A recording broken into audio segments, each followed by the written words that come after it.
Hi అండి, నమస్తే. Welcome back to our channel. Today special recipe ఆలు కుల్చా అండి. చాలా సాఫ్ట్గా మెత్తగా అసలు ఎంత టేస్ట్ ఉంటుందంటే అంత టేస్ట్ ఉంటుంది. దీనికి కాంబినేషన్గా చోలే కర్రీని కూడా ప్రిపేర్ చేస్తున్నాను. ఈ కర్రీ అయితే అసలు అద్భుతం అనమాట. టేస్ట్ చాలా ఎక్సలెంట్గా ఉంటుంది. ఈ రెండు కాంబినేషన్ చాలా అంటే చాలా టేస్ట్గా బాగుంటుందండి. మా ఇంట్లో అందరికీ కూడా ఈ రెండింటి కాంబినేషన్ చాలా అంటే చాలా బాగా నచ్చిందనమాట. టేస్ట్ అయితే అసలు మాటల్లో చెప్పలేనండి, అంత బాగుంటుంది. వీటిని ఎలా ప్రిపేర్ చేసుకోవాలి ఇప్పుడు చూసేద్దాం పదండి. నేను ఒక కప్పు కాబూలీ శనగల్ని 8 గంటల పాటు నానబెట్టుకుని తీసుకున్నానండి. వీటిని ఒకసారి కడిగేసుకుని కుక్కర్లో వేసుకోవాలి. ఇందులోకి ఒక 2 పొట్టు తీసేసిన ఆలుగడ్డలు వేసుకుని కొద్దిగా ఒక హాఫ్ స్పూన్ ఉప్పు వేసుకుని ఒక గ్లాస్ నీళ్లు వేసి కుక్కర్ మూత పెట్టేసి ఒక 4-5 విజిల్స్ వచ్చేంత వరకు ఉడికించుకోవాలండి. ఈ లోపల మనం కుల్చా కోసం పిండిని అయితే కలుపుకుందాము. ఒక బౌల్లోకి ఒక కప్పు మైదా పిండి వేసుకుని దీనిలోకి ఒక హాఫ్ స్పూన్ ఉప్పు, ఒక స్పూన్ పంచదార వేసుకుని ఈ పిండిలో ఇవి కలిసేటట్టుగా ఒకసారి కలుపుకోవాలి. ఇప్పుడు ఇందులోకి ఒక అరకప్పు పెరుగు వేసుకోవాలండి.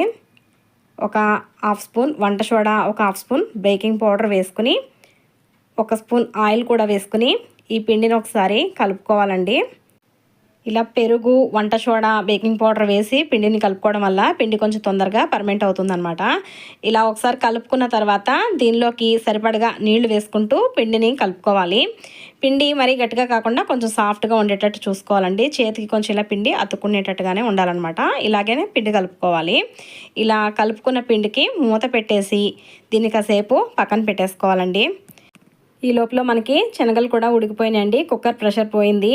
ఇప్పుడు మనం కుక్కర్ మూత తీసేసుకుని ఈ ఉడికించుకున్న శనగల్లో నుంచి కొంచెం శనగలు తీసుకుని మిక్సీ జార్లోకి వేసుకోవాలి.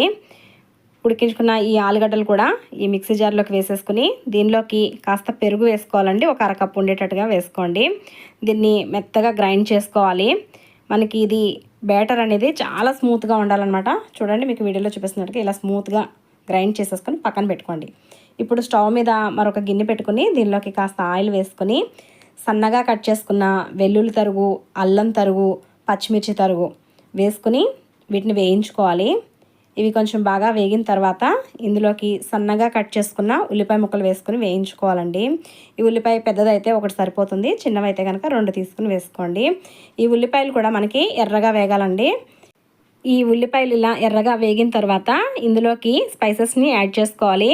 ఉప్పు, కారం, పసుపు, మీ దగ్గర ఉంటే చోలే మసాలా అయినా వేసుకోవచ్చండి, లేదంటే గరం మసాలా, ధనియాల పొడి వేసుకుని వీటిని ఒకసారి కలుపుకోవాలి. ఇప్పుడు ఇందులోకి మనం గ్రైండ్ చేసి పెట్టుకున్న ఈ పేస్ట్ని వేసేసుకోవాలండి. వేసుకుని ఒకసారి బాగా కలిపేసుకుని ఉడికించుకోవాలి. ఒక 3-4 నిమిషాల పాటు ఉడికించుకుంటే చక్కగా ఇలా ఆయిల్ అనేది పైకి తేరుతుందనమాట. ఇప్పుడు ఇందులోకి మనం ఉడికించి పెట్టుకున్న శనగల్ని కూడా వేసేసుకుని మరొకసారి కలుపుకోవాలి. ఇప్పుడు ఇందులోకి సరిపడగా నీళ్లు, అంటే నేను ఒక గ్లాస్ నీళ్ళని వేసుకున్నానండి. మిక్సీ జార్లో వేసి తొలుచుకుని వేసుకున్నాను.